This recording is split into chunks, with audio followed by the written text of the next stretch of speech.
এই যে ব্রাজিলের প্রথম ম্যাচ পড়ছে কিন্তু ফজরের নামাজের সময়, ব্রাজিলের প্রথম ম্যাচ ফজরের নামাজের সময়। সারা বছর ফজরের নামাজে ওঠে না, কিন্তু দেখবেন এই দিন 3:30 থেকে কিন্তু বসে থাকবে, অথবা রাতে ঘুমাবেই না। তা আমার কথা হচ্ছে যে একটা খেলা যদি তোমাকে ফজরের নামাজের আগে জাগ্রত করতে পারে, ল্যাপ ক্যাথা কম্বল সবকিছু থেকে তোমার পিঠটাকে আলাদা করতে পারে, কিন্তু মুয়াজ্জিনের শত শত আজান যদি 364 দিন, 65 দিন, 63 দিন, 62 দিনের এই প্রতিদিনের আজান যদি তোমাকে কি বিছানা থেকে আলাদা করতে না পারে, তাহলে আল্লাহর কাছে জবাবটা কি দিবা ভাই?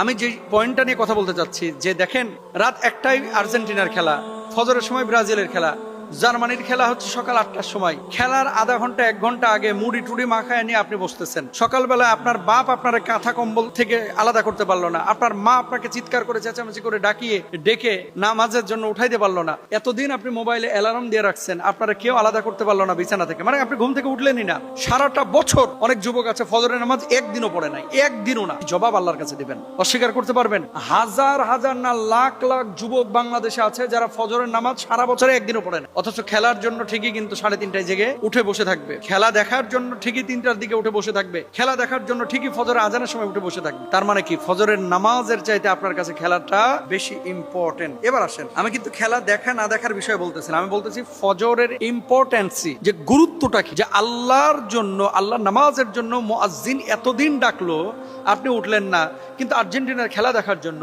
আপনি ব্রাজিলের খেলা দেখার জন্য, জার্মানির খেলা দেখার জন্য আপনি কিন্তু ফজরের সময় ঠিকই উঠে যাচ্ছেন।